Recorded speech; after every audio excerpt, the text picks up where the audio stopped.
Mike to go? Yeah. All right, good.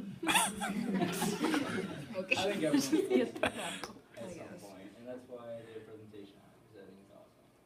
And how do I get that thing to go away? You have to click allow with like your mouse. That's my Over mouse. there? Yeah. Yeah. But that's got a lot. This is all so inconvenient. But you're How can I use this mouse? no, it's not connected to your Chromie. What do I do? Do I gotta stand over there? All right. You can have you can. There should be your USB. Is it Yeah, is it I'll wireless? just stand it here. is. Okay, so what is Cedar Point now? Cedar Point, as you all know, is an amusement park on Lake Erie in Sandusky, Ohio. They have 72 total rides, which is one of the highest numbers in the world. 16 of those rides are roller coasters, and they pull in about 3 million plus visitors a year for the past couple decades. And they've been voted best amusement park in the world for 16 straight years. Really? So my essential question is, what was Cedar Point then? What made Cedar Point what it is today? So this is something that I hope you guys are interested in, because I am as well. And there's my DeLorean, because we're going to take a trip back in time. So in 1870, Cedar Point opened as a bathing beach. I don't know how you bathe at the beach. I mean, not that clean. But they had a beer garden that was the main attraction, with a dance floor, refreshment stand, and bathing house. So I guess that was like the new thing back in the day. And the only rides that could be seen were swings, seesaws, and sliding boards. So it's basically a playground. And the only way to get there was a 25-cent ferry, which is $4.50 in today's dollars. So here's some images. This is what Cedar Point was before it became developed. It was basically just a large forest. And these two images are pretty much what it looked like for like 3 decades, just a big beach and a lot of people that want to go to the beach. And here was a sign. So it says that it's the finest bathing beach in the world. So that's how they advertise themselves. And then the next couple decades, it still was pretty much just a beach, but they made some improvements such as opening a pavilion, bowling alley, they had some live entertainment, and finally in 1892, they opened their first roller coaster, which was 25 feet tall, and it rip-roared up to 10 miles per hour. Nice. So here's a picture of that roller coaster. This is 25 feet, I guess, so doesn't look that exciting, and of course it's an old image, so it's all grainy. And then the next 2 decades, as they went into the 1900s, they had a lot of improvement as far as like overall livability for people that wanted to go there. So they had 3 hotels built, including the Hotel Breakers, which is pretty much the biggest hotel there, and it still exists today. It originally had 600 rooms, and it has, I think, over 1,000 now. And in this time, they also built 3 roller coasters. And in 1906, for the first time, they reached 1 million guests. So these improvements clearly show that they were able to get more people, and they became more than just a beach. So here are 2 of the first roller coasters they built. They're wooden, and they don't look that exciting, but back then they were pretty cool.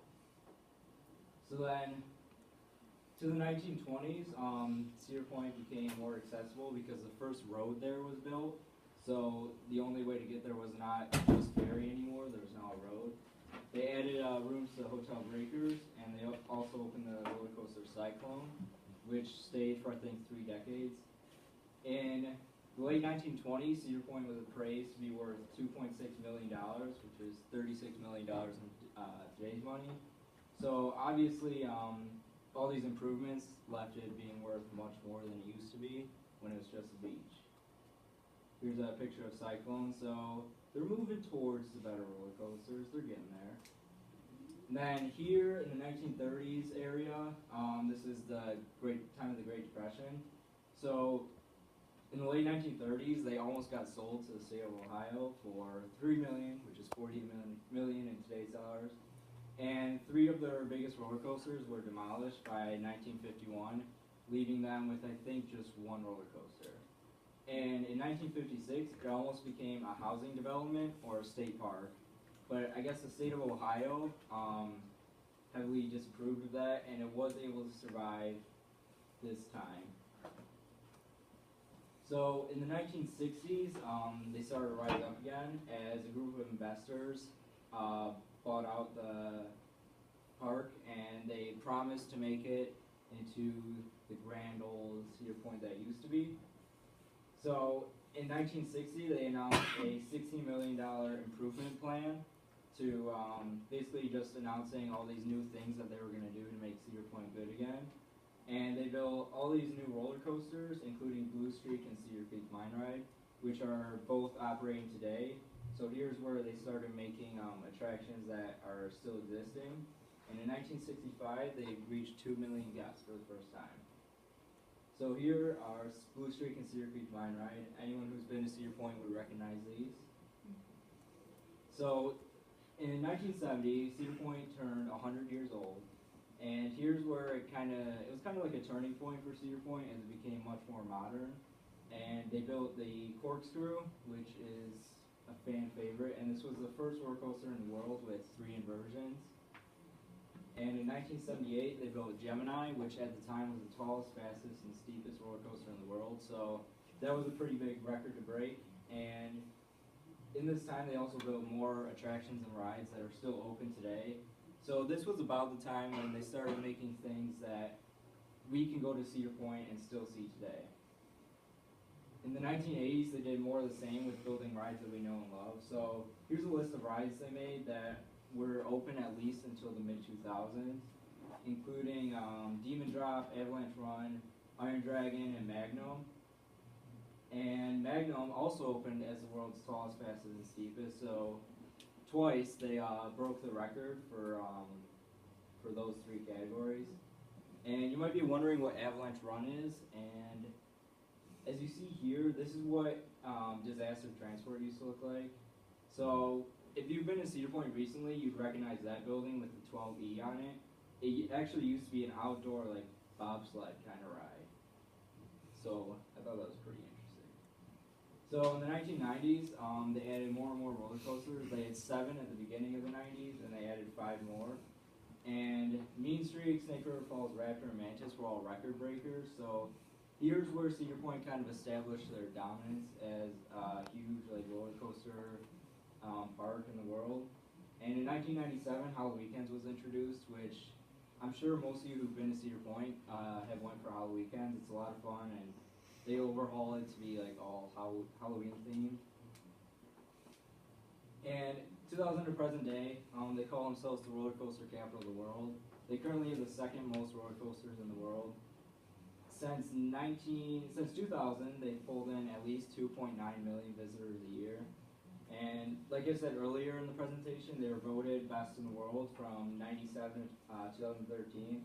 And they came in 2nd in 2014 to a park called the Europa Park in Germany. So they're still the best in the nation. They had more record-setting roller coasters, Millennium and Dragster, which are my 2 favorite rides there. And they also added more fan favorites, such as Wicked Twister, Max Air, Maverick, Windseeker, and Gatekeeper. And here is a little spreadsheet I made showing how they broke height and speed records year after year with all these rides. So Top Thrill Dragster is the 2nd highest roller coaster in the world now. But when it opened, including all these other ones, it was the highest and fastest. So I thought this kind of showed how Cedar Point worked to become the biggest and best year after year. So here we are near the end of the presentation. Some things I hope you remember is that Cedar Point had very humble beginnings. It really was just a beach, and there wasn't anything really that cool about it. But it was able to survive through the Great Depression, where it almost became a state park or got bought out. And for the past 4 decades, it's broken record after record with tallest and fastest roller coasters and things like that. And I believe it's the best amusement park in the world, and I hope you do too. So here's an image of present-day Cedar Point, which is how we see it. There's all the rides we know and love here. And now it is not clicking. Oh, there we go. So here's my citations. And then, as a last little thing, for those of you who have been to Cedar Point, if you could, go to this link and vote for which is your favorite roller coaster. If you don't want to, whatever, I don't know.